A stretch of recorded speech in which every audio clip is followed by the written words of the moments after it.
Ukraine is a beautiful and glorious country. We have beautiful traditions, food, mountains, a very rich history. It's our country. It's our territory. It's our culture. It's our history. We are much stronger than whatever else the Russian soldiers are fighting for. What do you do in the face of watching terrible atrocities occur in your home country when you are thousands of miles away? For Olga Stignii, she turned to the one thing that has given her strength and purpose throughout her life. Anytime when I felt scared, lonely, or upset, all I would do, I would go out and run. Last year, to mark 31 years of Ukrainian independence and highlight the ongoing war, Olga challenged herself to run 31 kilometers every day, 31 days in a row. That's a distance of 961 kilometers in 1 month. My mind was so focused and strong at that time that I had no any other choice other than to do that run. For me, it was non-negotiable. You're just going to get it done. Even if you have to crawl, you will do it. Since Russia invaded Ukraine last year, Olga has spent so much of her time and energy championing the voices and stories of the Ukrainian people. And our conversation is a reminder that behind every headline is a human story. At 5 a.m. in the morning, I received a call from my cousin saying they are bombing Kiev. And that was it.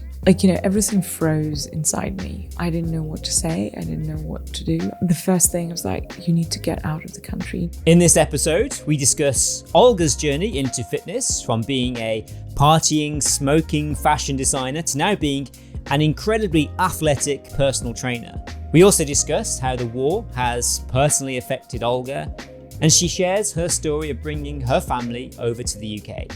This is a conversation about resilience, about taking action to create positive change, and the importance of having the support of people and communities around you. By yourself, you are no one and you are nothing. It's all about people you are surrounded with. Your family, your friends, people who support you, people who you go to when you feel low, depressed, tired, exhausted. If you didn't have all of those people around you, then your journey would end there and then. That's all coming up on episode 9 of Great British Adventures. I am in a lot of pain, Olga, and it is all your fault. Well, that's a statement that I am quite used to now. People do tell me that quite often. You're the giver of pain then?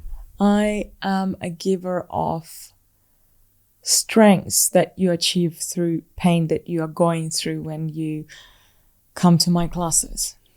Interesting way to phrase that. So I was at your strength and conditioning class Wednesday, which was 2 days ago, which you do every Wednesday evening at St. Paul's. Correct. Public session, open to all. Get tickets from your socials. The first time I did your class, it's also one of the first times I've ever done any gym class. I'm not a gym goer. Jokes. I don't really do many fitness classes, certainly group ones. I do the occasional YouTube video at home to my own comfort. It's a completely different environment when you're surrounded by people, but also with a leader like yourself. I was very impressed with it. I definitely did surprise myself with what I could achieve, but I do feel sore. Well, that's very normal state that your body is going through. Doing strength and conditioning class for runners that you have done on Wednesday, especially if you have not done anything like that before, you will feel sore. But every single class is designed with a thought of that people who come to them are runners and they don't do much strength and conditioning training outside of running. And the exercises that are chosen for the class are specifically focused on building you stronger as a runner from inside out, working on stability of your joints, stability of your full body in order to sustain your running form and running efficiency so you can run longer for longer. But one reason why I started the classes is because a lot of runners will come to me and say, I'm injured because of this, that, and that. And I was trying to find the way where I can educate people and bring them something that will help them to overcome all those injuries.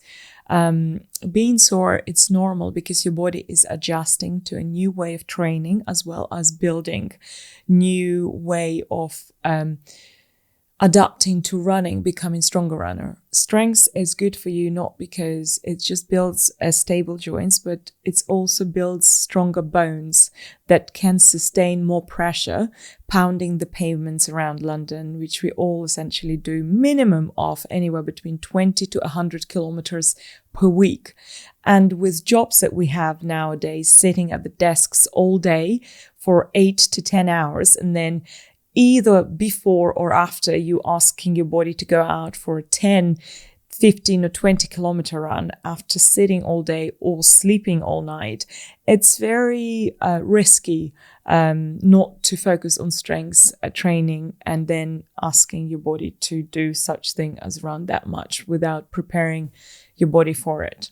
I was going to ask you why it's so important, but you clearly just answered that for me now. It's something which I think a lot of people neglect, especially if they are, like the two of us are runners, regularly running. I definitely fall into that category where strength and conditioning is a chore for me. I do find it very useful going to something like Midnight Runners, which you are, one of the captains are in London, because I find that when I attend, I get to do my strength and conditioning there without it feeling like a chore. It's good fun. And when the session is really good, I feel the burn and I feel like that's it. That's me done for the week. Would that be a suitable amount of strength and conditioning? Well, Midnight Runners are incredible running community, as we both know, and many others who hopefully listening to this episode.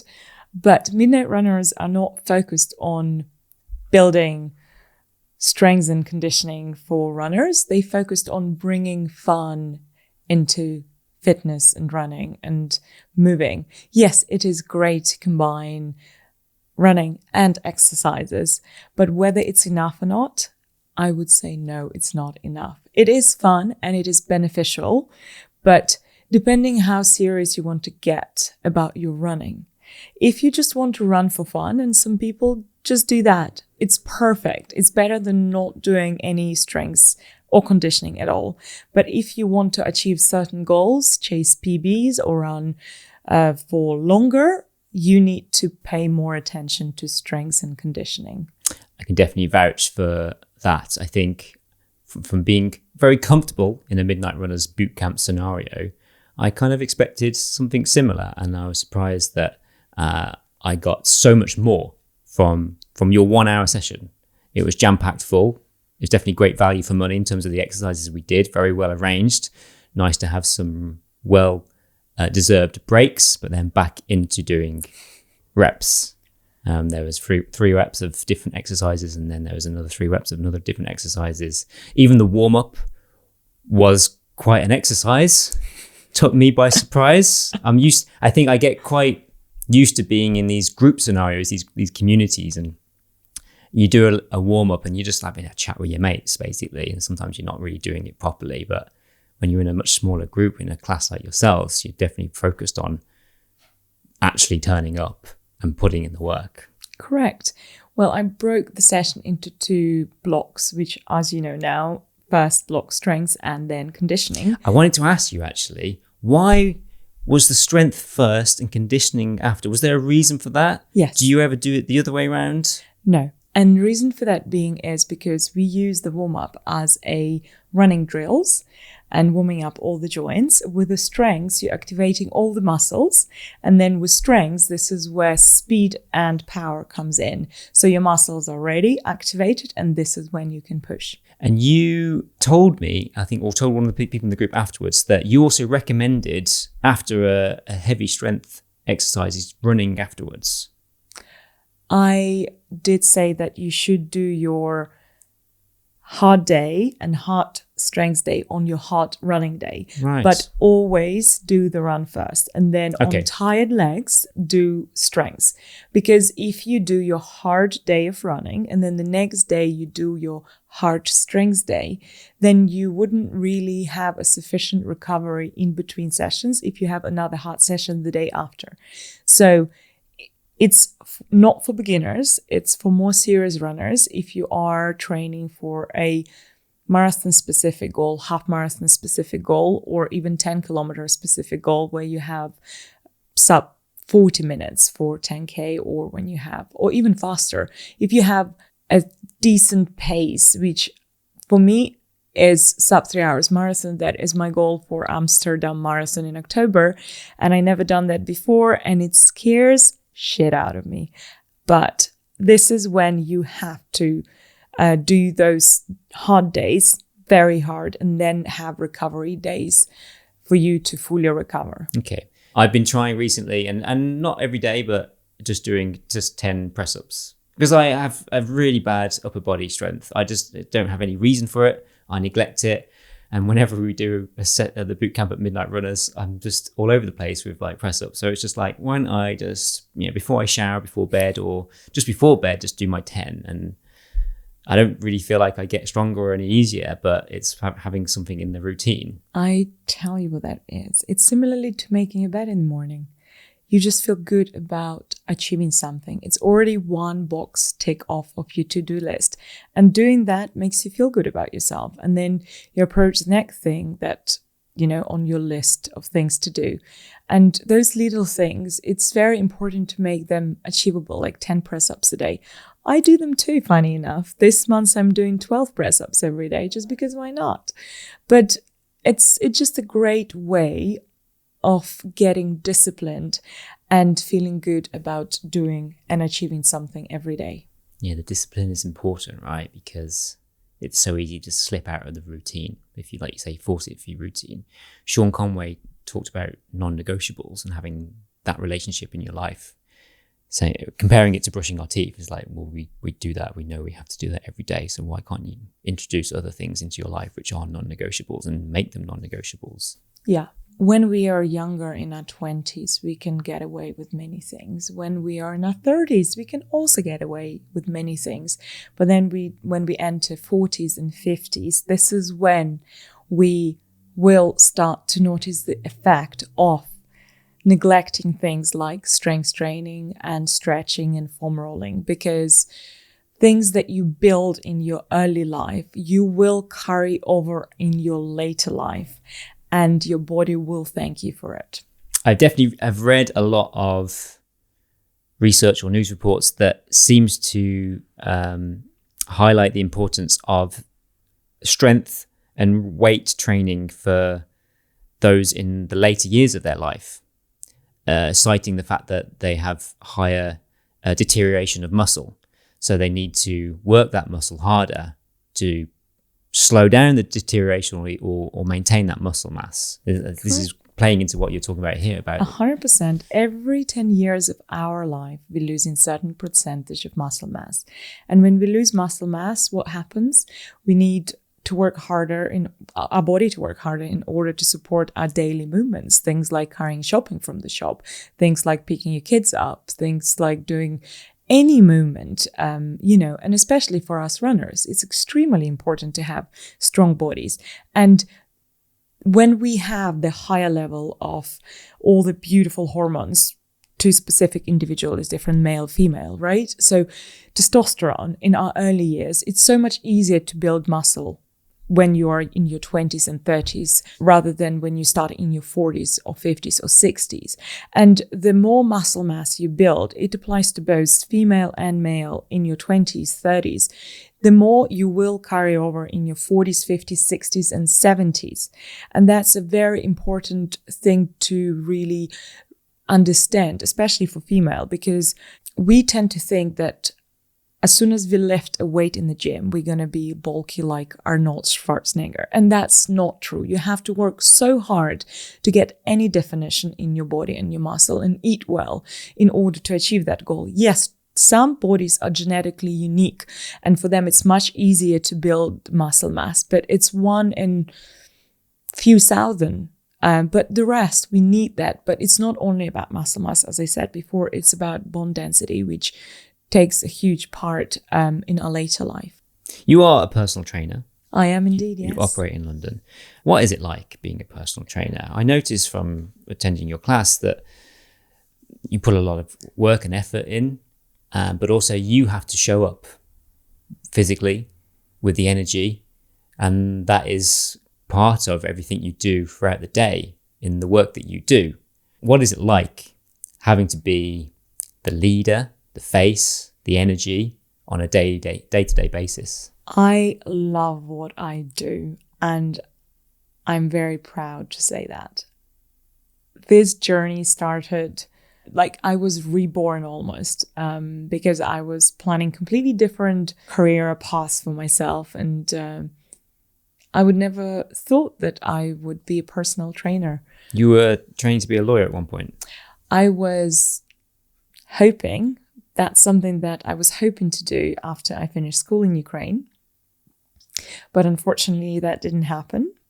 And now I think it was a phase because I didn't go to the law university that I wanted to go to. Unfortunately, my mom couldn't afford.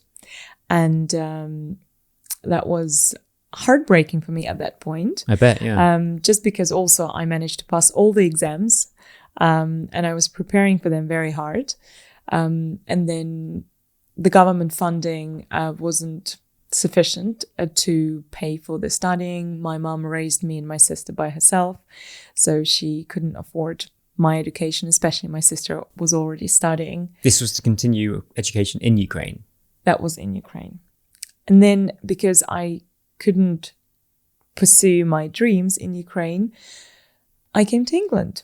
I was invited by my aunt, who lives in UK, to come and visit for a year, to have a gap, to experience a new country, to learn English, to experience new culture. And I had nothing to lose. Tell me about your journey into fitness. You've been talking about coming over here. Because it's very interesting to see. People can see you, and the fact that you are targeting a sub 3-hour marathon in Amsterdam is an incredible time. But someone could see you and see how fit and strong you are. But it's usually as a result of many years of hard graft. And I think some people don't quite understand that there was a point in your life when you weren't as fit and strong as you had been. So I'm always curious into what that journey has been, because we all start from somewhere. Yes. A lot of people look at me now and they just think what you just described. But not many people know, obviously, the story of my life. Every single life has a story. And it took me a lot of courage to be able to share it. No, I'm not always been that fit, or always been thinking about health and wellness and how to help others to achieve similar things. As I mentioned, my mom raised me and my sister by herself. My father passed away when my mom was still pregnant with me, so I never met him. So we have been through a lot of challenging moments during our childhood. We grew up with my grandparents in a little village close to Lviv, and then when we went to school at age of 7, we moved to Lviv, where my mom lived and where we went to school. I can't remember my mom much around when we were little because she was working all the time, obviously supporting us with everything we needed at that time.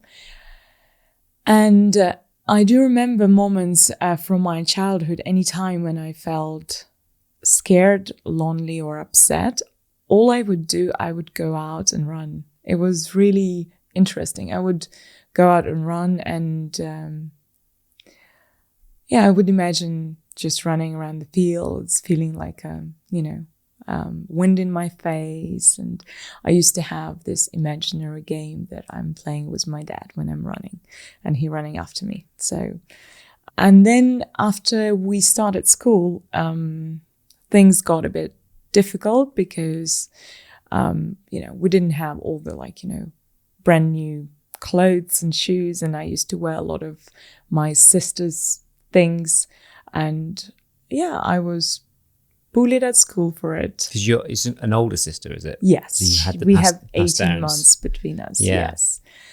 But then I decided that I had enough of that and obviously stood up for myself. And very early in my life, I understood that I would have to do that for the rest of my life, standing up for myself no matter what. And I think it taught me a very good lesson, being very little. Never be ashamed of who you are or where you come from. Because those things that you go through will grow in the person that you're meant to be. And I think that exactly what had happened to me. And then when you say you had to stand up for yourself, what did that involve? What was happening at the time? At the time at school, it was usually things like when I was wearing something of my sister, which was still too big for me, and my classmates would joke about it, or when I didn't have my lunchbox with me and I would have to pretend that I'm not hungry. And, it was things like that. And after a few years of that, I was like, no, I had enough. And I would get into fights because I would like, no, you're not allowed to say this to me. And so your kind of coping mechanism was aggression? Yes. But that wasn't violent aggression. I wouldn't be very violent in terms of I wouldn't want to hurt anybody, but I would want to protect myself from being hurt because those things would hurt me being small. They did not matter to me in younger age, but then, when you going into teenage years, you just want to establish yourself as a strong individual. And that's what happened to me, being able to kind of face to face with people who were not kind to me, speak up my mind. Not everyone is fortunate enough to have everything, but it doesn't mean that we are less valued or, we are just equal. It's a cruel place to be, high school. It is.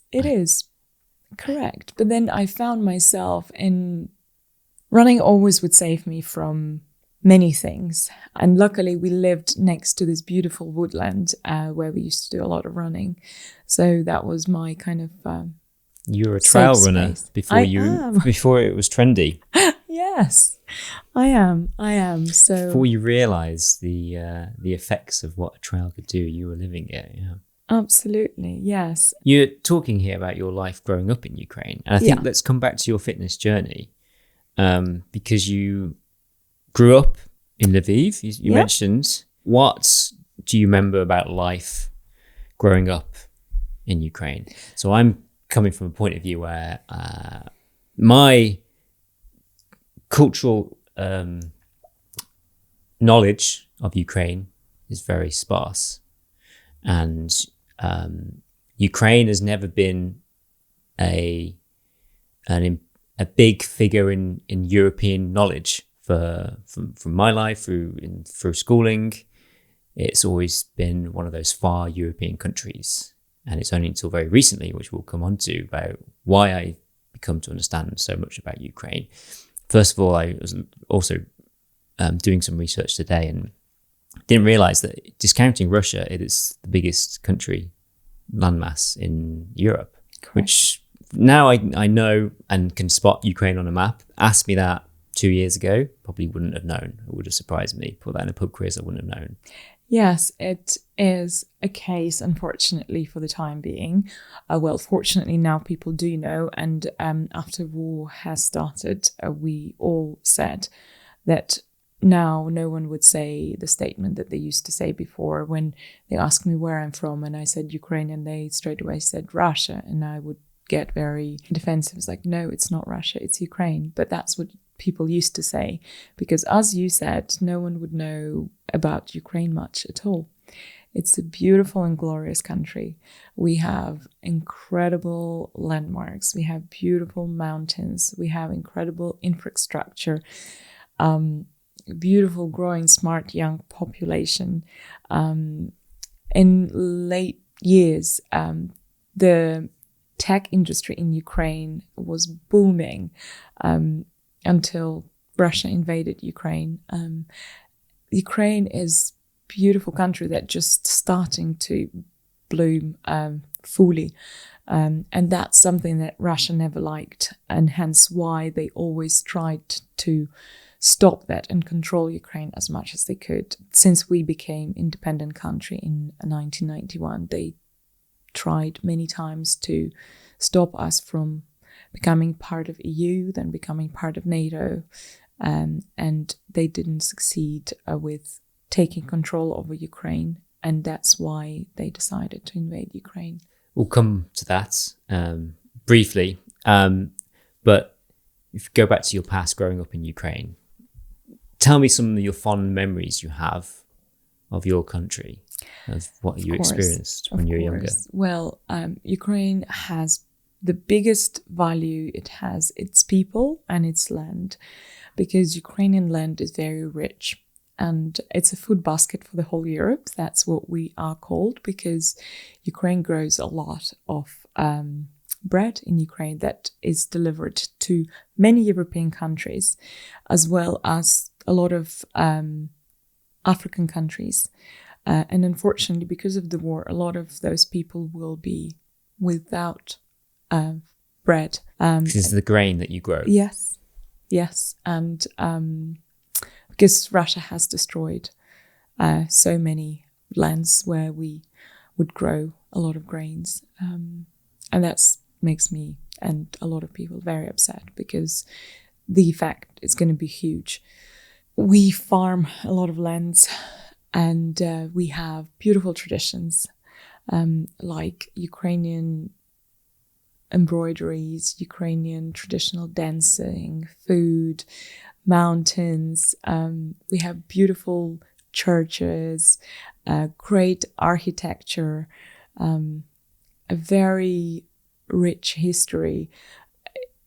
To experience Ukraine, you have to go there, but I wouldn't advise you to go there now, of course, and immerse yourself into like a full experience of it, because to talk about it, it's one thing, but to feel it yourself, it's very different. People are very kind and welcoming, and they love to make you feel at home. The biggest Ukrainian way to feel you welcome is food. So every time you would come to visit anybody, they would always spread the table with a lot of food and talk me through some drinks, some food. Oh, I absolutely don't know anything about any national food of Ukraine, so enlighten me. Okay, we have incredible beetroot soup known as borscht that is very traditional in Ukraine, and every region of Ukraine makes it its own version. And second traditional dish of Ukraine would be dumplings. We call them vareniki. We would usually make them for a Sunday feast. My granny used to make them while we all go to church on Sunday morning, and when we come back, she would have like a big basket of vareniki waiting for us to have breakfast. And then we have a dish called diruni, and it's essentially potato cakes. And another traditional dish, I would say. So before we go to that, let's go back to the potato cake. Yeah. Is this looking like a traditional cake? No, it's not. It's more like hash brown. Is that what you say? Okay. England? Not a sweet thing. No. Right. Okay. Sorry. No. Yep. Just clarifying that. Nice. Yeah. Okay. Yeah, I can tell how that's a delicious thing. Yeah. It is. It is. It is. How is it? How is it cooked? It's fried. Fried, yeah, it's gonna be delicious. It's fried, right? For sure. Go on. Sorry, I interrupted you there. Yes, and the last one to mention probably would be holubci, which is cabbage wraps. So you would have like a cabbage leaf, and you would do a filling to your liking. Okay. Usually, it's a rice with some beef or pork meats and some vegetables mixed together with spices, wrapped in a cabbage leaf and cooked in tomato sauce. Nice. That Which is sounds delicious. Delicious, yeah. You mentioned you moved to the Ukraine when you were 18. Or Yes. you came over for a year. Yeah, Did you go back? What's your experience with? Because you now live in the UK I do, yes. and you've been here for many years. So Correct. tell me about your experience of coming here. Okay, so when I moved to London when I was 18, it was not my first choice to do that. It was because I couldn't do what I wanted to, and that was the choice that I had. It was exciting, but at the same time very scary. I had a good life back in Ukraine. I had a group of friends. I was a teenager with a lot of crazy thoughts that were very hard to piece together, and excited about life and what I can achieve in life. It was very hard to leave my current life behind me and go away from it. I had a boyfriend at that time, my first serious boyfriend, you would want to call it. In Ukraine, things happen very quickly, especially when it comes to family and marriages. It's normal to get married in your early, mid-20s, have kids by that age, and live your life happily after. But it never really appealed to me that I'm going to be the one who's going to do that. Essentially, my mum also was quite late to the party. She had us when she was in her late 20s, early 30s. And she would always say to us, girls, make sure you live your life to your fullest before you decide to have a family yourself, because it's a huge commitment. And I think with that in mind, I wanted to have all the experiences that I could before I get to that point.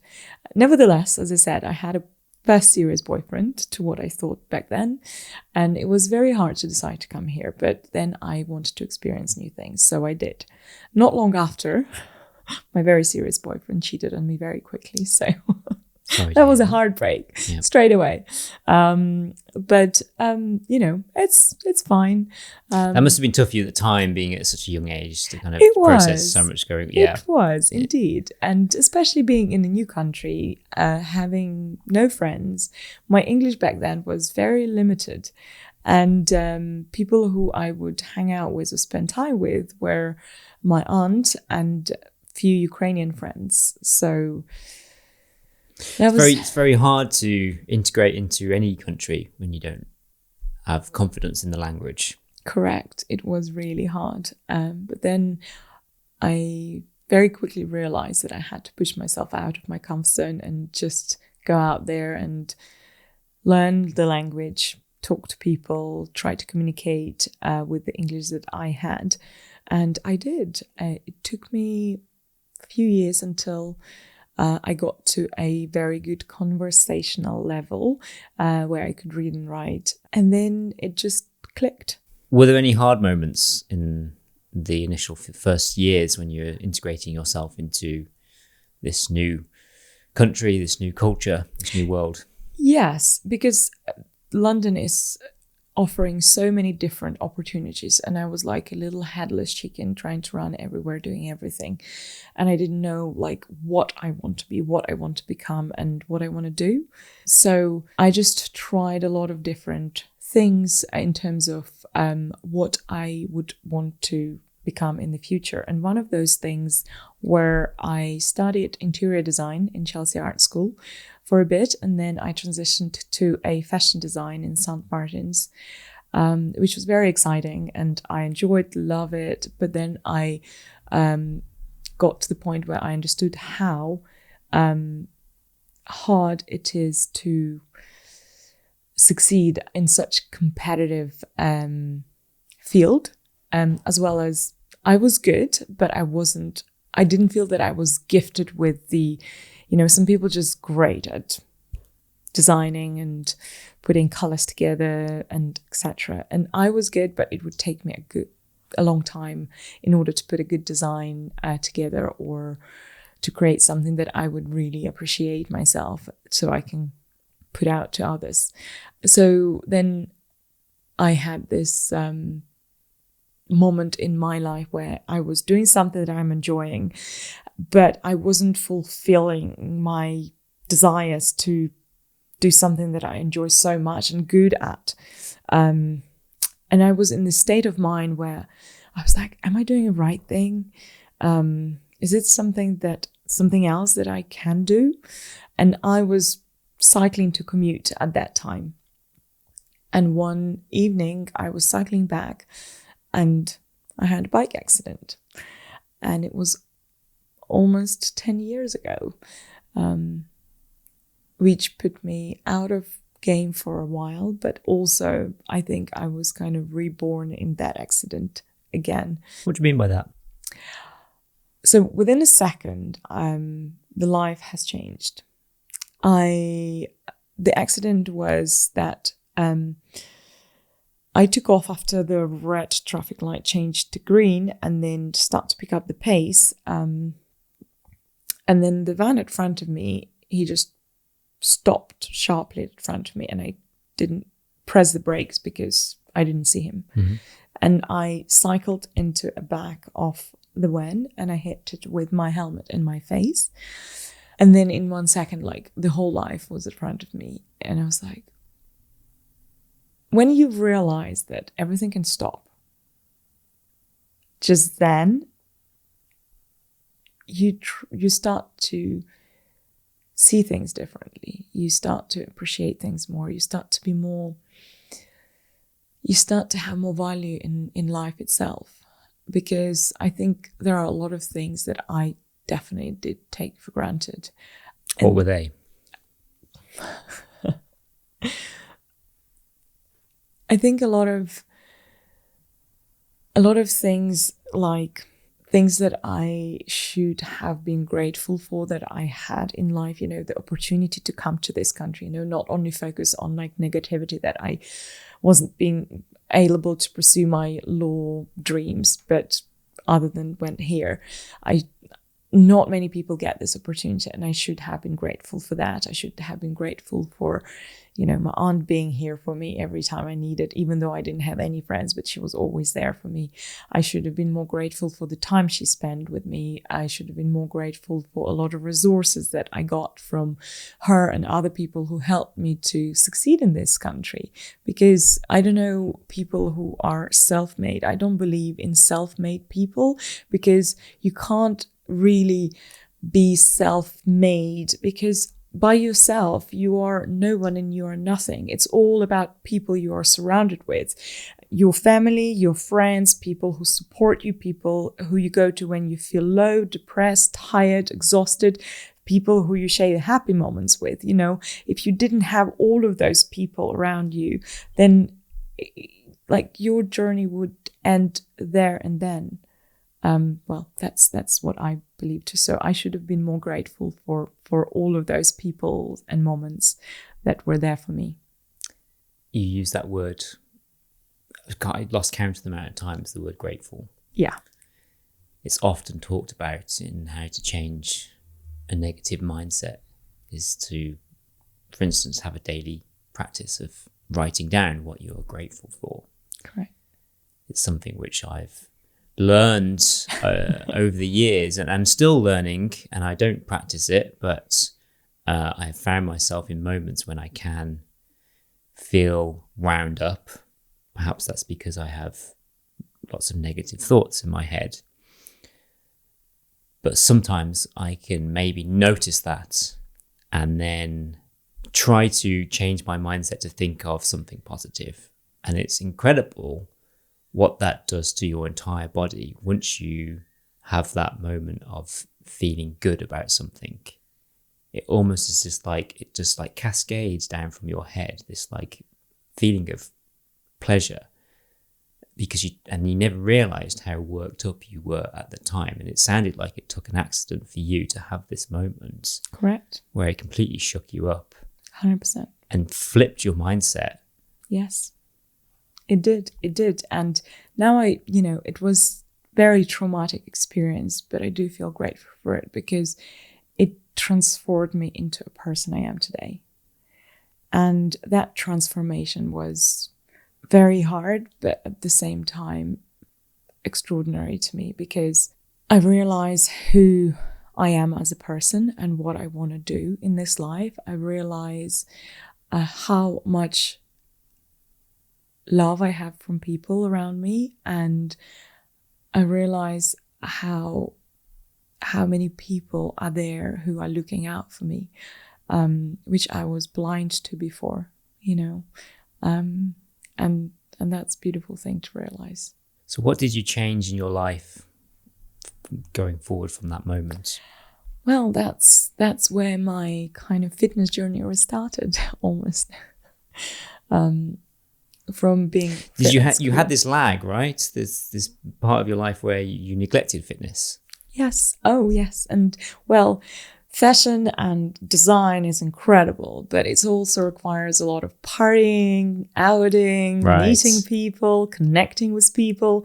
And that was the time when I was very disconnected with fitness. I used to smoke, I used to go out, I used to drink. And I remember one day I was trying to catch a bus to go to my lectures, and the bus was there, and it was about maybe 200 meters, maybe less. And I tried to run. I did catch the bus, but I thought I would die. I was so breathless, and I was so unfit at that time, so that I stood there for 5 minutes, and I was like, oh my God, you're only 25. What are you doing to yourself? Like, it's not okay. So then there was a moment where I decided to stop smoking once again and start running. It was a very funny story. At that time, I used to live in Wimbledon, and we had this beautiful Wimbledon common right next door. And I remember going first time for a run. And it's a beautiful place, yeah. It is a beautiful place. And I had no idea what I was doing.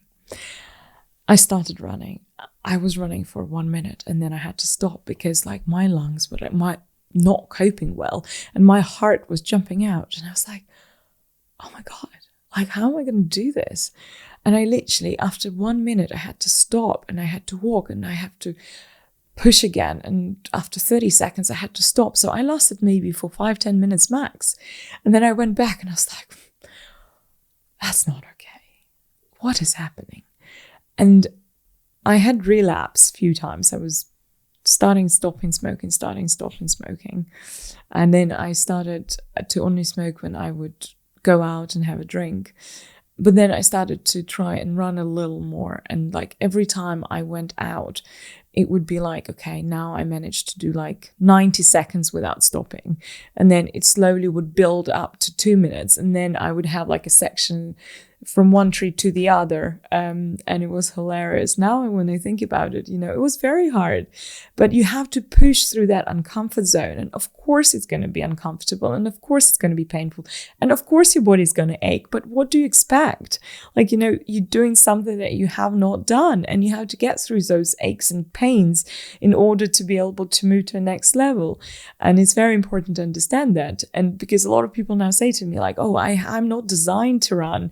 I can't run because it's too painful, it's too hard. Yes, it is. And I've been in those shoes too. But now it's a completely different story because you push through it, you build on it, and you move forward. And that's how it goes. Yeah, I think running is one of the hardest things that anyone can start, and continuing to run is one of the hardest things to do as well. And so many people fall at that first hurdle because they do go out and it is hard.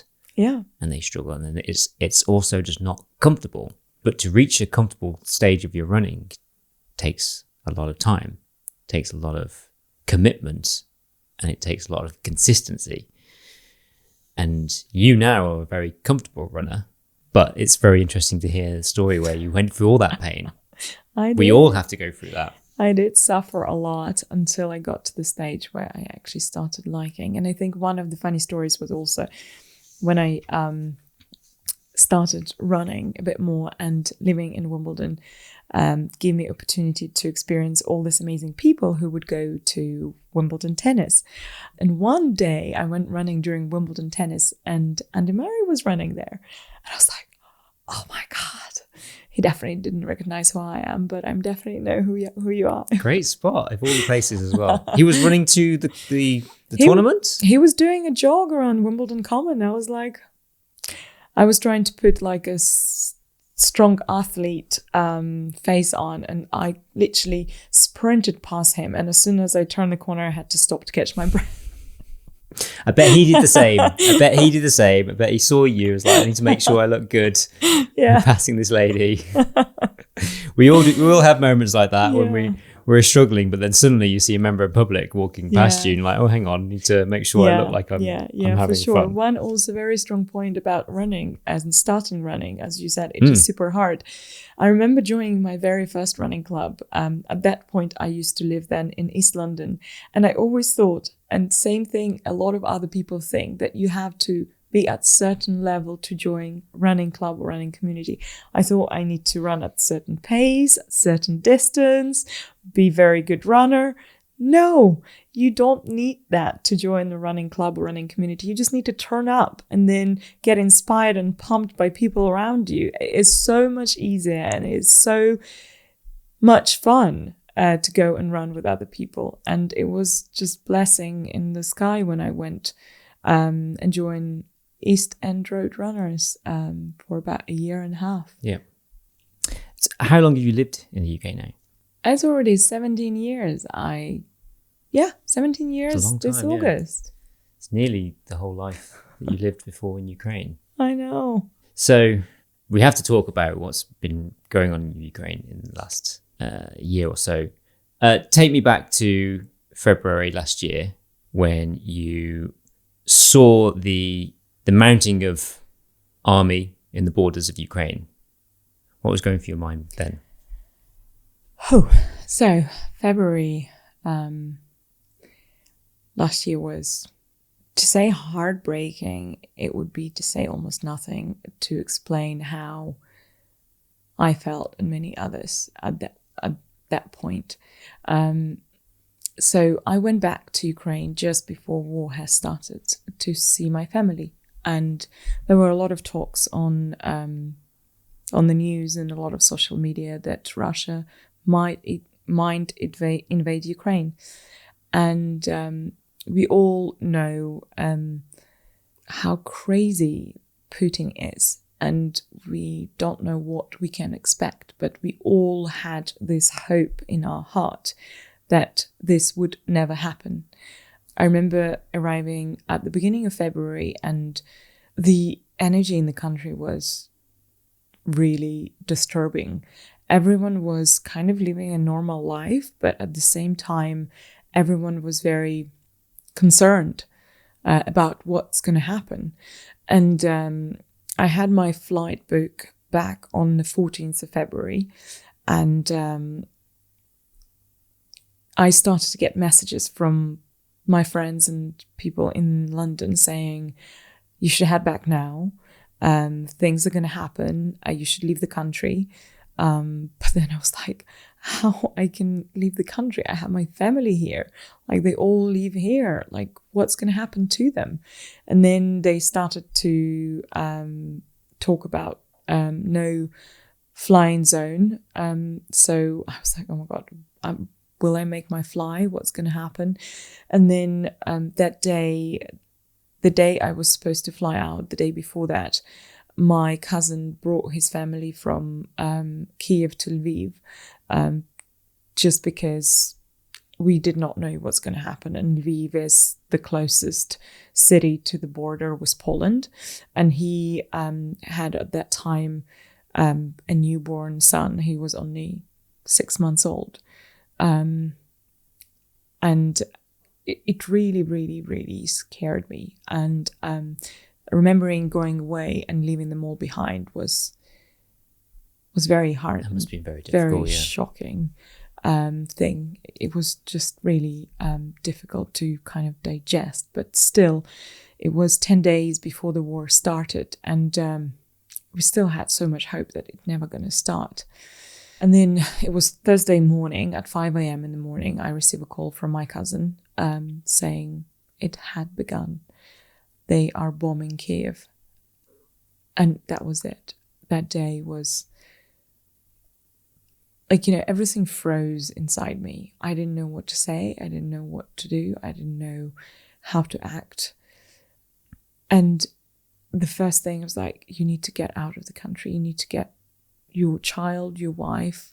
We need to get them out. My sister, who has 2 kids, also lived in Ukraine until last year. So for me, the first thought was, I need to get them out somehow. I need to get them out. And obviously a lot of families thought the same. It was February. Ukrainian winters are very different to UK winters. We have a lot of snow and it's very cold. And a lot of people just jumped into the cars, took everything what they could and drove towards Poland to cross the borders. So they did.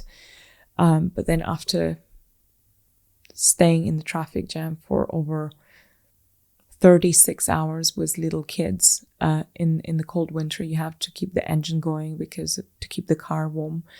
And kids started to cough because of all the fuel. They had to turn around because they couldn't stay in the car for much longer with small kids. There was 3 of them, my cousin's little newborn son and my sister's kids, who were at that time 6 and 4. So they had to turn back. And then they went to my grandparents' village where they were hiding for a bit, because they had like underground space where they could bring some supplies into, and in case of bombing they just can hide in there. Whether in the city, we lived in a block of flats and that was much more dangerous. So until they were trying to make a plan how to bring kids and wives out of the country, they stayed there for a week.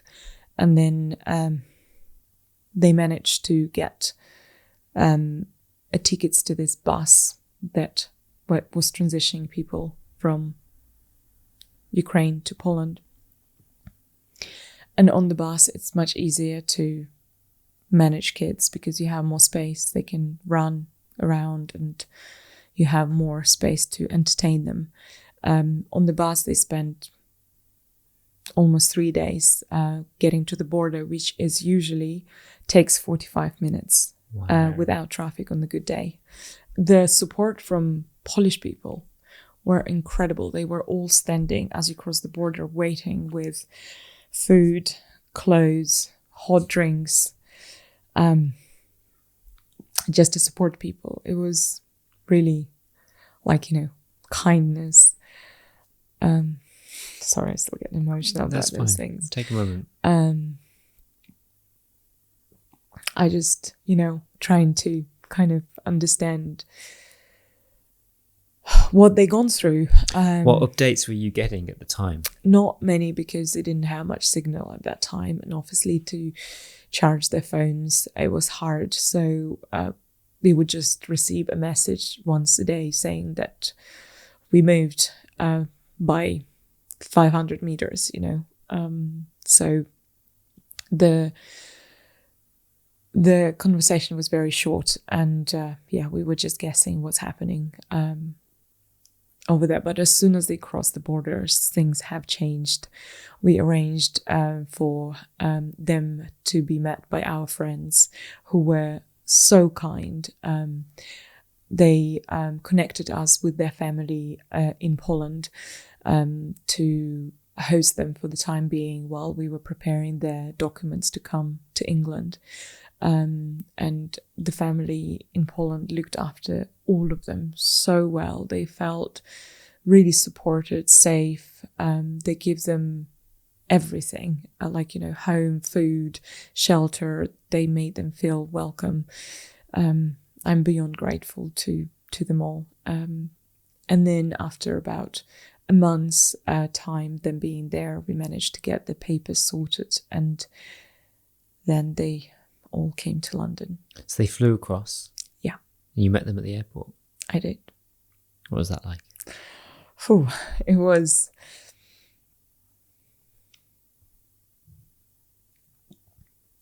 It was great. So first, I met my sister and her two kids. And she came out from the airport, and kids ran to me straight away, and they were wearing all the winter clothes, because it was cold in Poland as well, and winter boots, and these faces happy and smiley, because kids, they didn't feel as much impact on what has been happening and what they've been going through.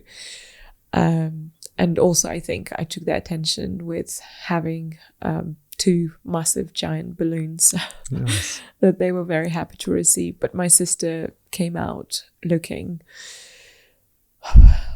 I saw relief in her eyes, but the rest was very sad to see how exhausted she was, how scared she was. And she had this a huge bag where she packed all her life in and moved with kids away from the war.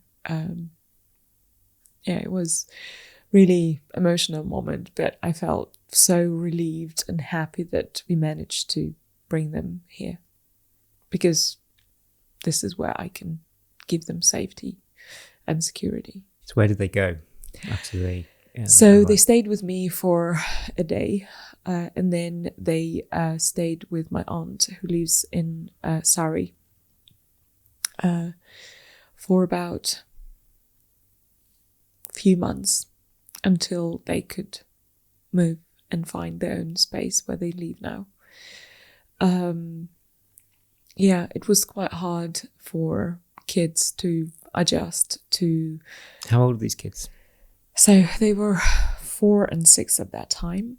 And David, older one, he did speak English, because my sister, she is an English teacher back in Ukraine, and she spent a lot of time with her younger one to make sure that he speaks English. With older one, with the younger one, it was different story, because 2 kids, it's very different to 1 kid.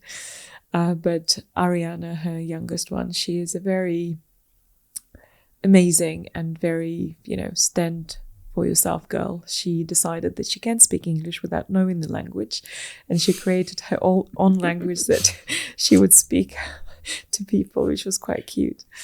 But now they both fluent in English, and they now chose to speak English between themselves, other than Ukrainian, which is very interesting to see how quickly kids adjust. Yeah. And they, like little sponges, just soak the knowledge, and it just comes natural to them. Were they integrated into a school here in... Yes. Not long after they moved to England, they went to a nursery where my sister also started to work at. People were very kind and supportive, and offered them space in nurseries for free, which was very kind of them. There they made a lot of friends and felt like they are back to normality, because I think more for David than Ariana, he felt like he left all his friends behind. He was going to a preschool classes with his best friends that he would play at the playground with, and now he had nobody, and he was a bit too shy to speak English, even though he knew the language. So for him, it took a bit longer to adjust to it, whereas with Ariana, she was like, that's my place, I'm gonna be at home here.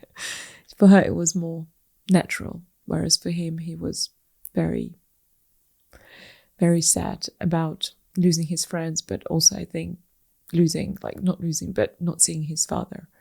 It was very hard for him, even though he wouldn't talk about it at home. But then teachers at school would say that he talks about war a lot, which was quite interesting. But he wouldn't raise that topic back home.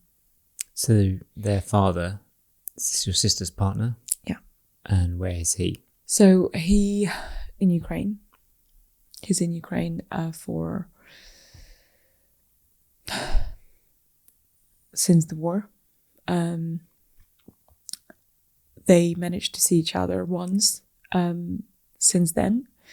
And we have hope that he would be able to join them at some point. But at the moment, it is what it is. What's your niece and nephew's life like right now? Well, now they have a beautiful life. They go to school. They love it. They go to parkour classes, football classes, and have a great friendship groups. For children, as I said, it was very easy to immerse themselves into English way of life. For my sister as well, because she is well-traveled and she's been to the UK to visit me a few times. She loves it, and she loves the language and the culture and the country. So for her, it also wasn't that difficult to immerse herself into the living experience in the UK. And I guess for her, being a busy mom that also works full-time is quite different. You know, she doesn't have time to think about it too much or feel sorry for herself. She just appreciates what she has, and she appreciates the safety of her kids, and that's something that she's fighting all along for. And this country offers that to her family, and she's beyond grateful for it. You talked about your sister's journey and experience from the beginning of the war. Your mom is also out in Ukraine. What's her experience been? Her experience is very different to my sister and her kids because she doesn't speak the language, and she's 63, and for her it's very hard to live a happy life here. And then it brings a lot of responsibilities to me to make sure she's comfortable, as well as that she's not healthy and she has a lot of undergoing conditions, which makes everything more complex. And that's been quite hard for the last year and a bit to look after her and make sure she's well. Where is she? She lives close by where I am in Barbican. Oh, okay, so she's in London, yeah. She is in London, yes. She moved before my sister because she was coming to visit me for Christmas that year, and she had her visa already then. And when war started, we just put her on the plane and she came to London straight away. Whereas with my sister, and her kids, we had to go through all the process of applying for visas and getting the documents for her and kids to be able to come here, which took us a while. But Mom got here right at the beginning, and she didn't want to go. She didn't want to leave. It was very hard to talk her into leaving everything behind all her life and coming to this country where she only has us. So how is she finding life now after a year or so? It is a bit easier because she kind of found her way around and she figured out how the public transport works and she can get from A to B. But still, the routes that she doesn't know, she wouldn't go. And as I said, she doesn't speak the language, even though she tries to learn. When you get to that age, it's not that easy, especially for her having, as I said, a lot of undergoing health issues. It's not very easy. What has your experience been with the UK people's response? It's been incredible. Again, going to similar applies to this with the sense of self-made people that I don't believe in, as well as I helped my family to come here. No, I didn't. I did with help of a lot of others, which were always there for me, supporting me every day and night. A lot of my incredible friends and friends of friends who constantly were helping with a lot of things, getting them here, making them feel at home, making them feel comfortable. It's beyond belief how much help we received from people that I do know, but also from people that I never met in my life. People were very, very welcoming, and they were always wanting to help in whatever way, whether it's to stay with them, whether it's to spend time with them, whether it's to help them financially for the time being, whether it's to just feel them welcome or feed them or whatever else. Like, they were very, very, very, very good. I'm honestly cannot believe how much kindness and love they have received from people here. Yeah. I was looking at stats earlier. 6.2 million Ukrainians have been displaced as refugees globally, of which most of them, the majority of them, are within Europe. 200,000 are in the UK. There's 1 million in Germany, a similar amount in Poland. But also was surprised to learn that there's a huge number, more than 1 million, in Russia. And I first thought was, why are there refugees in Russia? Which I was going to pose to you, but I found the answer out. And some of them have been forcefully displaced against their will into a country that is at war with them. Correct. Russia is very good at propaganda and tricking people into things that people don't want to do. Similar thing happened in 2014 when they invaded east part of the Ukraine, and a lot of cities on east part of the Ukraine, a lot of people were tricked into believe that if they move to Russia, where they offer them to move to in Siberia, they will have a good life with good income and good jobs. But I know personally people who been falling for it, and now they cannot believe how badly they were treated. There were no jobs, there were nowhere to live. Everything was very well structured for them to believe in, but when they arrived, they literally had nothing. They had nowhere to stay. Almost the houses that they placed them in were the roof of the houses were leaking. There were very limited amount of food. There were no jobs, and they just signed up the documents to leave there for a certain number of years, so they couldn't come back. And that's what Russia did in 2014 with the full-scale invasion.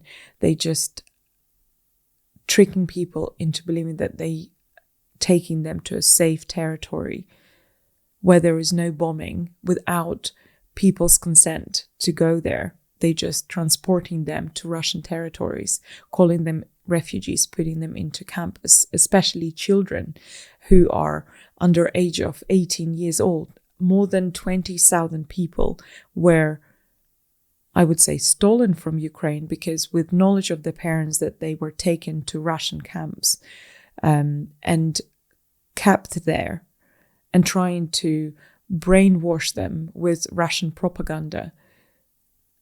It's absurd. How? Why? I know it's hard to discuss really the politics of it all, but what has been the international reaction to all of this? Because it's clear that Russia are committing war crimes. And so as being a Ukrainian, what do you really want to see happening from international governments and communities? Russia has committed multiple war crimes. Russia committing genocide in Ukraine since the invasion last year. And one thing that we have been asking from day one to stop completely trading or do any kind of business with Russia. And sadly, many countries are still having business with Russia, and this money pay for this war. One of the UK's responses was to introduce sanctions, and they called it a rolling programme of intensifying sanctions, which was very similar to the EU's reaction as well.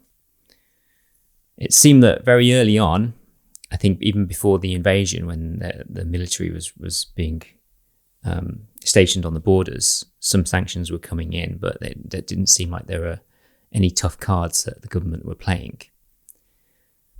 What does Russia hold, which the government is so afraid of? Well, Russia has its power in its gas and nuclear weapons. And those are two things that Russia was terrorizing the world with. Cut off the gas supply. Obviously, everyone now used to a luxury of having electricity, gas, and everything else 24/7. And yes, a lot of it comes from Russia, but some countries have proven that we can survive without them. It will be a bit more expensive, but at the same time, we are paying as a country with people's lives on daily basis while Russia invading Ukraine. So how much are you willing to pay? So that's a simple answer. Russia is a terrorist state, and they are terrorizing the world with pressing the red button or cutting the gas supplies. And that's not okay. And it's not okay that world doesn't do anything about it. So one of the things the UK, as well as much of Europe, even the United States, has provided is aid and military support. That's in the form of lethal and non-lethal aid. It could be tanks, ammunition, guns, defence systems. Non-lethal aid includes stuff like armour, helmets, medical aid, emergency vehicles. The UK has been involved in training UK troops to a NATO standard. Do you feel that Ukraine is getting the defence that it deserves? I think Ukraine is getting a support, but I believe Ukraine deserves more support, because every single country can do more in order to support Ukraine so we can stop this war once and for all.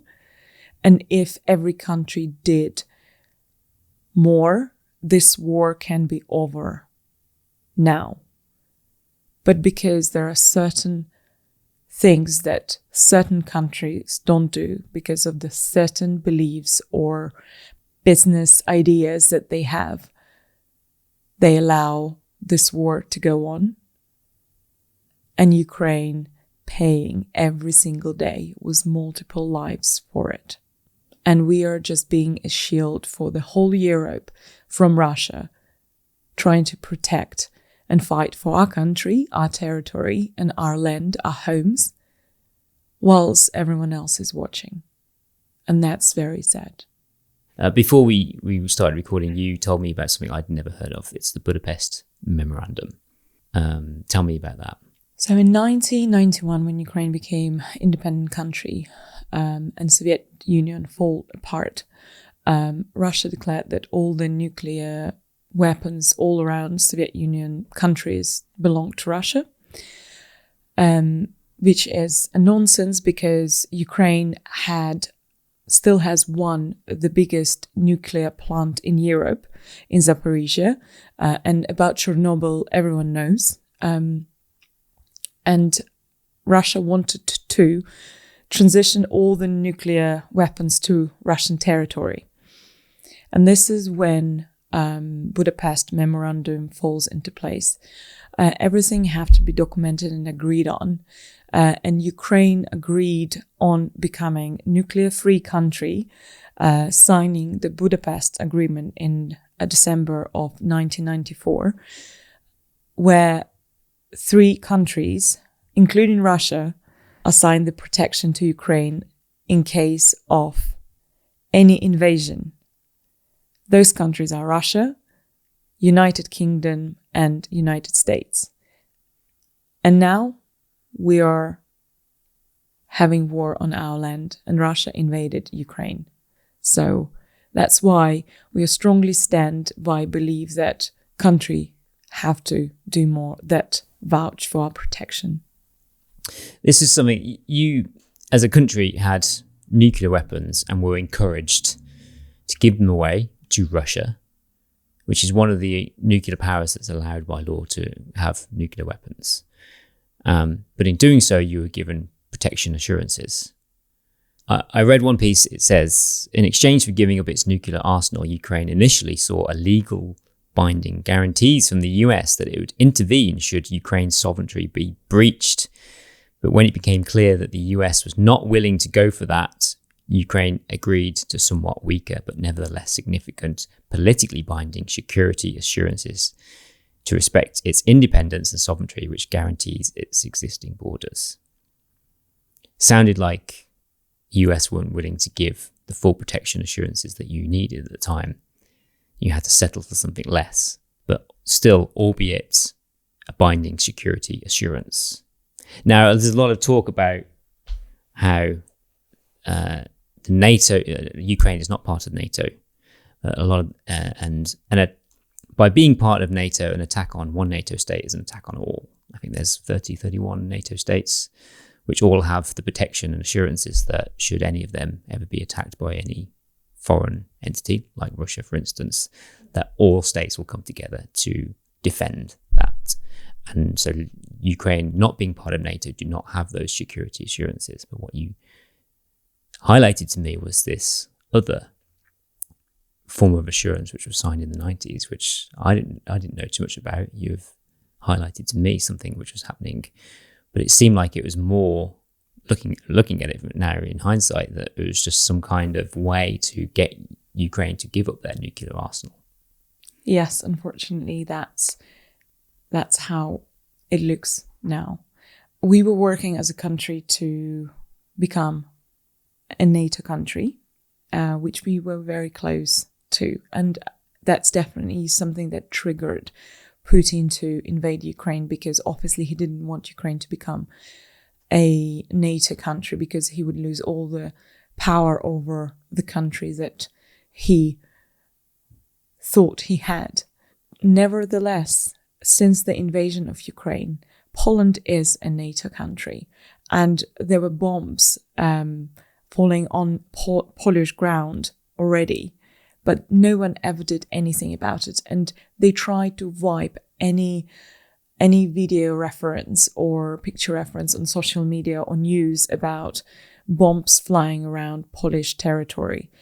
There were a lot of them that already fall on Polish territory, which is a not NATO country, but no one ever talked about it because why? Because they would need to all stand up and defend the country.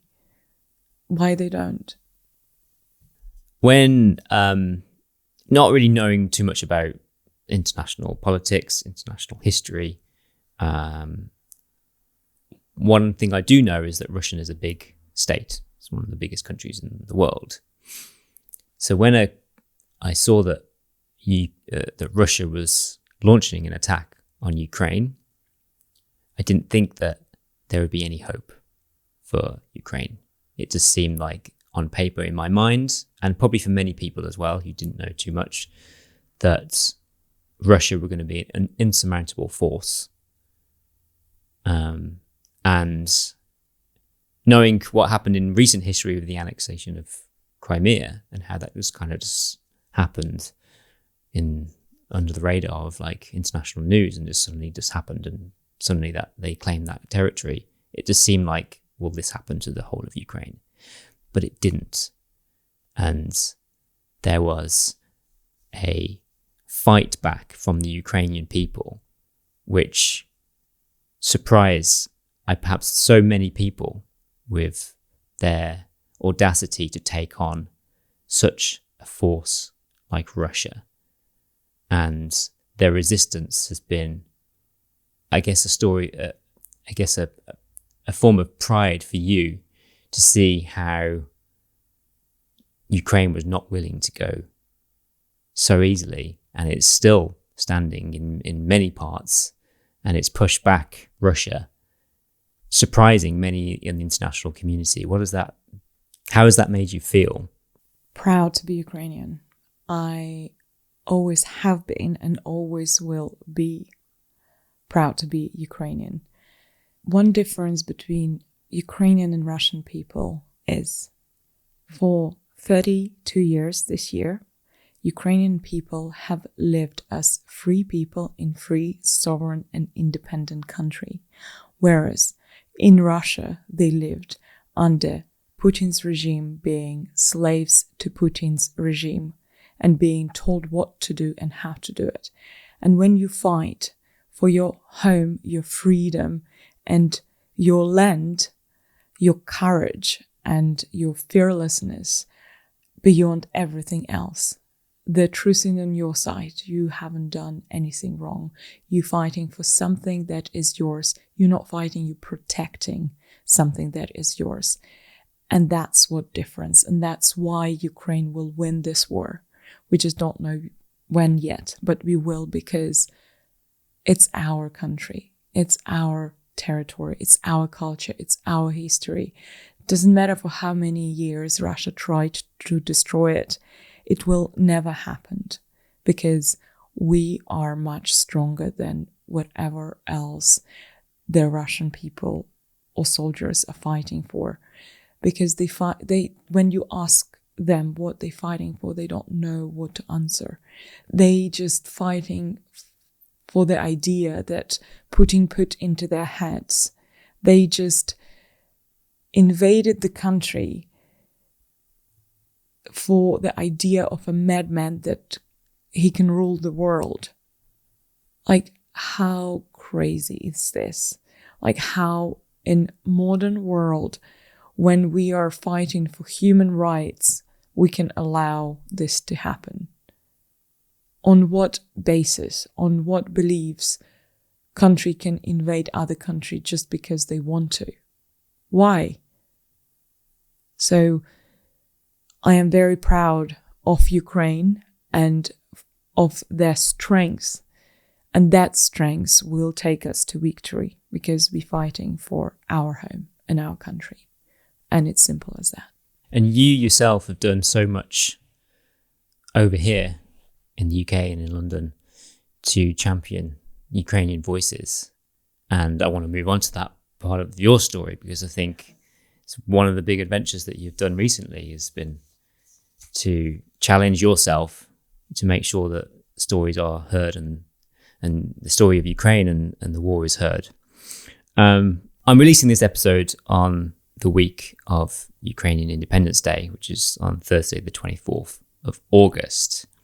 Last year was 31 years of Ukrainian independence, and you did something amazing to celebrate that. Well, that was very unique, once in a lifetime thing for me, probably. On the day when war started, when Russia invaded Ukraine, I was at the rally at 10 Downing Street the whole day. In the evening, my friends from Midnight Runners, especially Catherine, Jessica and Emma, met me for a drink because they didn't want me to be by myself. And I was like, girls, I need to do something. I need to do something right now.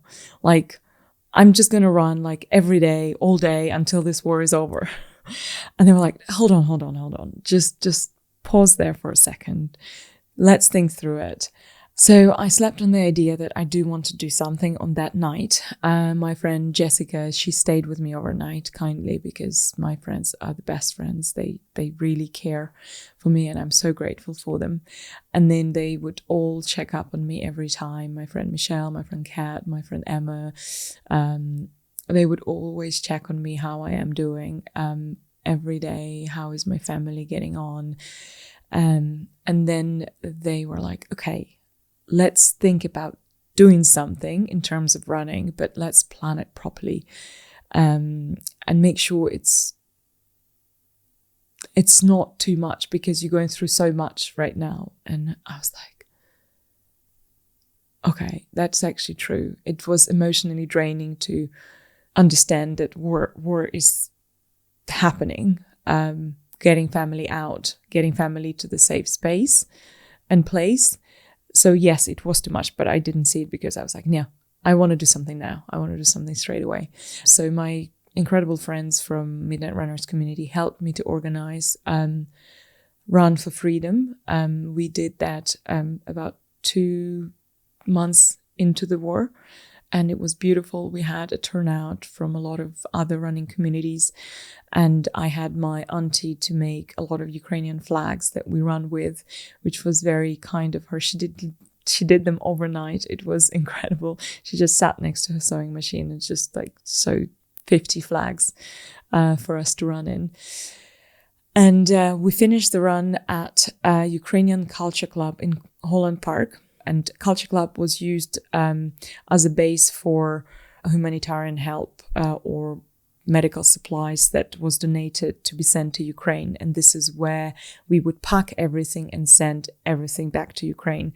So when we entered the building, the guys saw a lot of things, and it was like awakening experience for them to kind of really feel how partially it feels for Ukrainian people, something that probably they didn't expect to experience. I didn't know that they're going to have so many things there when we arrived, because I organized for us to end up there, because they also have a Ukrainian kitchen there where you can try a lot of Ukrainian dishes that I mentioned at the beginning of the podcast.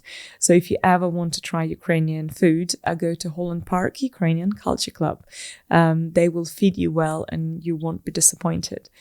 And then after that, we met up at my boyfriend's place a few months after, where we all sat down and started to plan 31 for 31. And the idea came with the name of the challenge being 31 years of independent Ukraine. And that the point that I wanted to make, and hence why I run for 31 days, 31 kilometres a day. Yeah. 31 kilometres is a long distance to run. Long distance to run in 1 day. It's a pretty epic thing to do in 2 days. 3 days in a row, you're a bit crazy.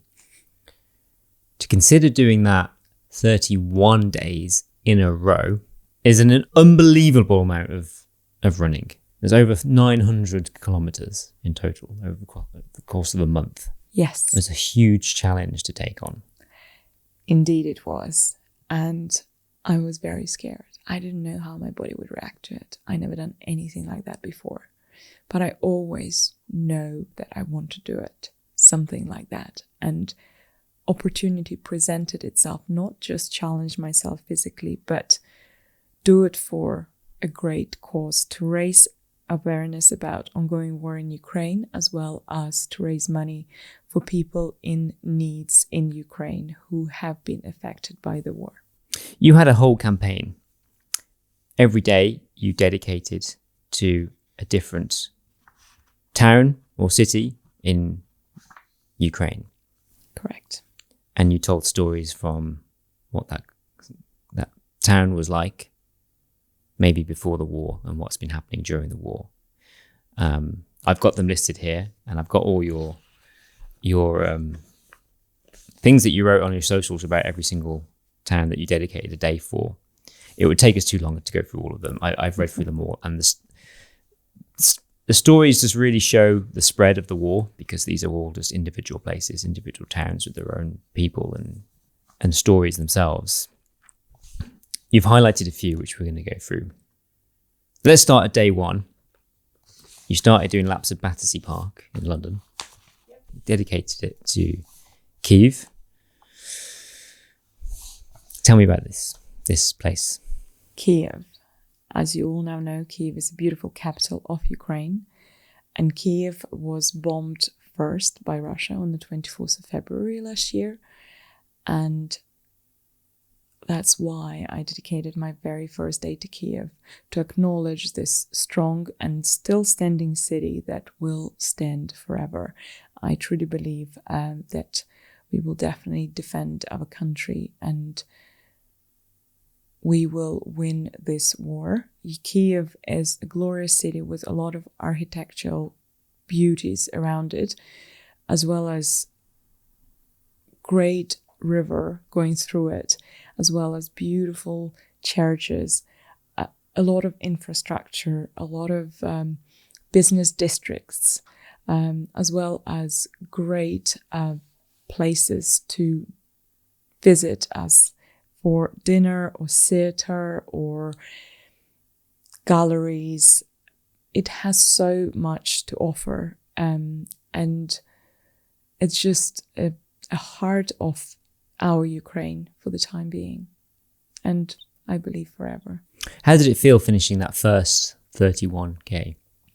Like I said, it's an epic distance itself. Yeah, well, my body is a very weird body that takes a while to warm up, and with this challenge, it was the same. My hardest days were day number 3, day number 7, and day number 9. Why would that? On those days, I felt very bad physically and mentally. I was destroyed more physically than mentally. My body was adjusting to the amount of running I was doing every day. I also was working as well every day. So I was trying to combine both without help of my friends who helped me to put in place the campaign, as well as post on social media, create social media posts, helping to research and write all the blogs about the cities, organize the people to turn up to the runs, to support me on each run, to bring water, because as you can remember, on that August, it was a heat wave in London and we had a very hot month. And that was amazing to see how many people turned up to runs on every day, regular basis, and just brought some food for me, water, drinks. So day 1 was great because I was still excited, my legs were still fresh, and I felt great. It was just nice. A lot of people just turned up for 1 lap or 2 laps, or some of them did the whole thing with me. And it was just really empowering, the first day. The second day was fine, not as fun as first day, but was just fine. And the third day, I crashed. My body it's like, what are you doing? I'm tired. I'm exhausted. Are you joking? And it all comes to your mind. And my mind was so focused and strong at that time that I had no any other choice other than to do that run. For me, it was not negotiable. You're just going to get it done. To get it done, even if you have to crawl, you will do it. For me, it was just no questions about it. Because a lot of people would say to me, what if you get injured? What if this and that? And I was like, I don't care. I'm going to get it done. Doesn't matter how, but that's what I'm going to do. So yeah, without any support from, I didn't have a dedicated physio who would see me every day and fix my tired muscles. I didn't have, anyone, looking after me every day. I had the support of my friends and a running community, which was incredible. And I cannot be grateful enough for it. Without them, it would not be possible. There's a big part of your challenge actually incorporating community. You also use this as a way to explore different areas of London, but also link up with different running communities around London. Yeah. So you can help spread the message of what you're doing as well, but also in the environment which other people could relate to. Correct. That was the biggest goal of the challenge. I had 2 goals. First one, the most important one, to spread the word about Ukrainian suffer from Russian invasion. And second is to raise money for people who are in need back home in Ukraine. And we managed to raise £15,000, which was incredible and beyond grateful again. As well as we managed to get to BBC News, which is amazing, as well as I managed to talk to hundreds and hundreds of people in different running communities across London. Amongst them are Best Athletics, Adidas Runners, Run Dusty, City Runners, all are incredible, beautiful communities, as well as Sweat Society in Surbiton.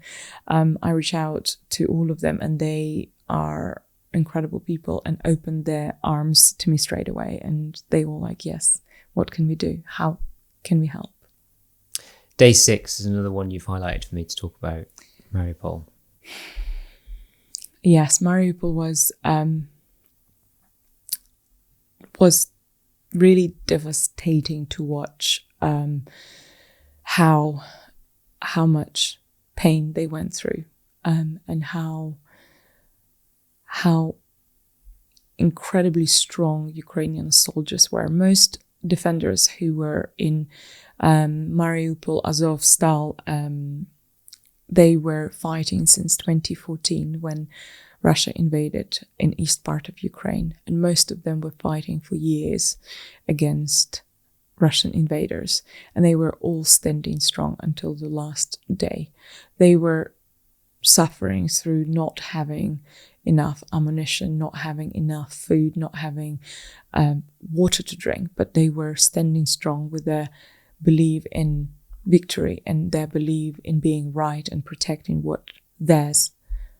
And many of them were wounded, and now some of them are captured by Russians. Their wives and families trying to get them back for a very long time.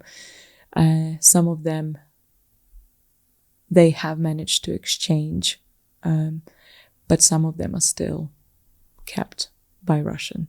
And those who were exchanged told horror stories, how they've been tortured and what they did to them. It's beyond belief what they've been through. On your post, you said Russia bombed the maternity hospital and then the building of the Neptune swimming pool, which was a place where pregnant women and mothers and little children were hiding from the bombing and shelling. Correct. We have numerous photos seeing kids that were killed by bombs, pregnant women who people trying to save and move to a safe location, all being wounded and all being in terrible state. They killed many innocent young kids, and there is this certain video that was on social media from very early on the invasion, where doctor is trying to save 12 years old girl, and she dies after was delivered to the hospital, and doctor just loses and cries because he cannot stand this. It's terrible. And it's one example, but there are many of them, and many of some that we would never know. Day 10. Bucha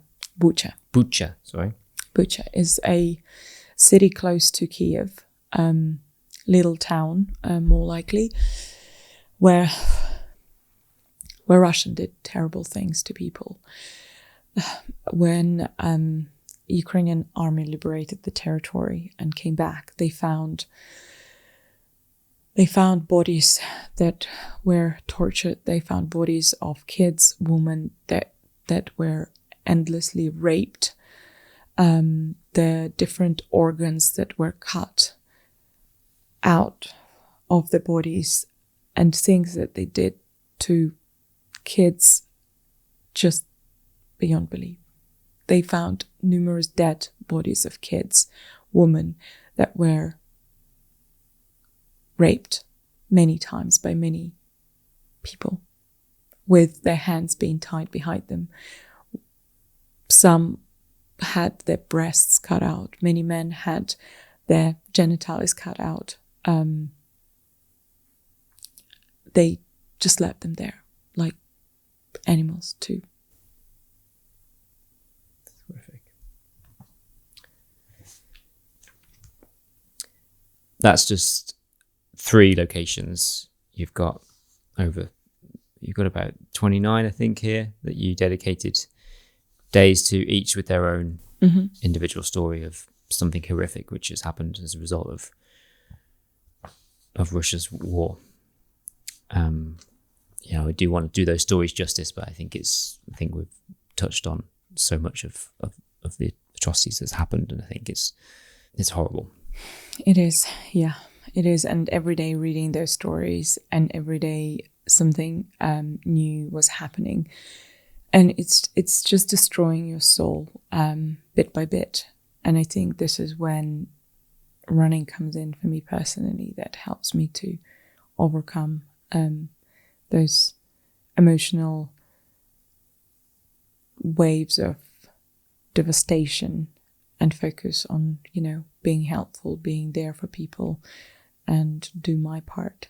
You managed to get through your 31 days, remarkably running 31 kilometres a day, an absolutely incredible achievement.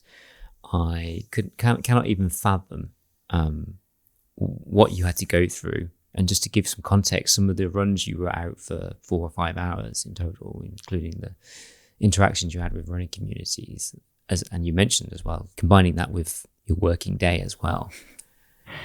I cannot imagine what that was like for that month of your life. It was very interesting experience. I do remember one day I literally was stretching, and I just finished my run, and I had my mum in my place, and I had someone else, can't remember who else, but they were talking loudly about something, and I literally fall asleep stretching on the floor in the middle of the room while they all had this like ongoing discussion about something. I was so tired. I had about an hour sleep in the pigeon pose on my mat. It's quite a pose to be sleeping in. I know. But you are so experienced with all your strength and conditioning. It's just a natural pose for you to be in, maybe? You spend so much time in your life. I was just exhausted physically, and I just needed a little nap, and I think that was that. But yeah, no, it was really hard. It was hard, but at the same time, as I said, like mindset was set, and there was no other choice. It was just that. That's what I'm going to do. And as soon as you decide that for yourself and commit to it fully, then you wouldn't question it, You just do what it takes and just go for it. And that's what I've done. But again, without all the support that I received from my friends, that would never happen. I had so many people join me for most of my runs. I never was running by myself more than for, 5 kilometers. So it's been really great to have that support. Without that support, it would have been very different. And on the last day, it was very powerful finish to the challenge. I had so many friends turning up, and they created this beautiful finish line with blue and yellow straps across next to Millennium Bridge and Ukrainian flag and beautiful sunflowers. And yeah, it was just so beautiful. What does it mean for you to see those two colours of your flag? It means to me freedom. I see freedom. I see people who free and strong. And that's what I see, strength and freedom in those two colours. Finishing 31 for 31, what did you learn about yourself? Well, definitely, I always say this in my classes. Your body is much stronger than you think. I think I proved that to myself once again. That's very, very true. And if you're doubting that, try to step outside your comfort zone and you will be surprised. I definitely learned that mentally and physically, I am much stronger than I thought of myself to be. Then I have learned that, again, I have this incredible community that, willing to give their free time and energy to be there for me, whether I am happy or crying or just need someone to be there for me. They are there for me. And also I learned to see positive impact in very devastating situation like it is back in Ukraine. The positivity that all this support and love and kindness that people bring into the lives of people that have been affected by the war is priceless. looking back at it, I'm very proud of the fact that it's been done, but I'm not very good at taking praise for things. So for me, it's like you're saying it's an incredible thing, but I think to myself, it's just that like I just did what I had to do and I could do. I played my little part in helping my country. So I don't know. It is a big thing, but at the same time, is it? Because there are a lot of other people who doing crazy things as well, and they all doing also for a lot of incredible reasons. So yes, I am proud, but I don't know how to express this. I don't know. As I said, I'm not very good at taking. There's an actual really nice human element to that, where you just it really just comes, and actually for different people at different times. But you are doing something, and we all support what you're doing, and that's why so many people got behind you, because they supported what you represented. And sometimes it takes some person to stand up and be a leader and take action, and it doesn't matter how big or small that action is, the fact that it's the action in the right direction, which is causing that positive change.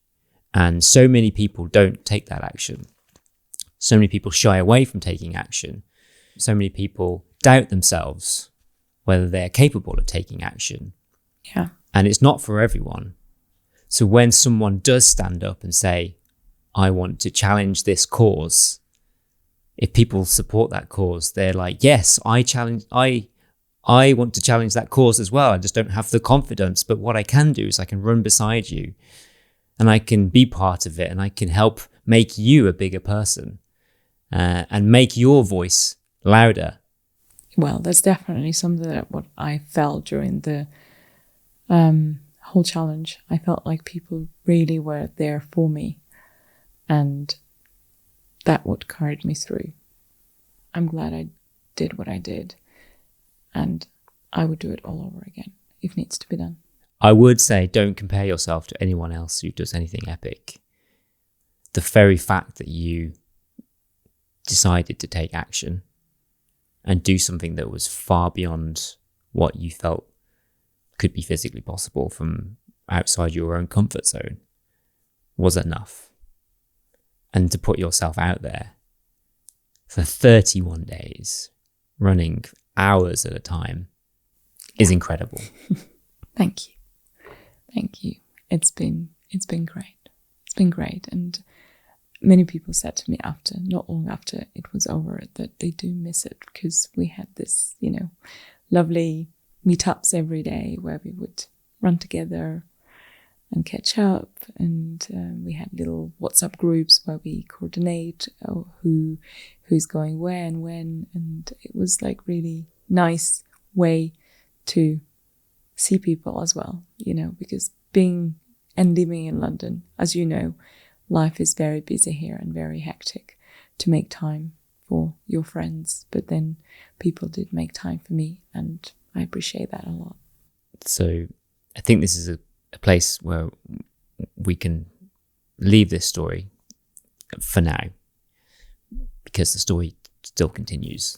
It still does. The war continues, and even at a place in the future when the war is over, there will be the rebuilding of life in Ukraine, which no doubt will take many years. Yes, but I can assure you that in the same way as Ukraine surprised the world with its strength to defend their country from Russian invasion, Ukraine will surprise people around the world how quickly they will rebuild their country, because it's their country and they want to live in it, and they are there for doing whatever it takes. I thank you, Olga, for coming, sharing so much of your personal story, and for reminding us that behind every headline that we read, that there is a human story behind that. Well, thank you, Tom, for having me on your podcast, and thank you for being open to talk about such hard topics like war in Ukraine, and listening my family's personal experience through the getting out of Ukraine and coming back to the safe place in the UK. Thank you. Thank you for listening to this episode. If you want to find out more about today's guests, please check out the show notes where you can also find more information on where to follow this podcast. Don't forget to like and subscribe, and maybe even share this with someone you think might also enjoy. Thank you.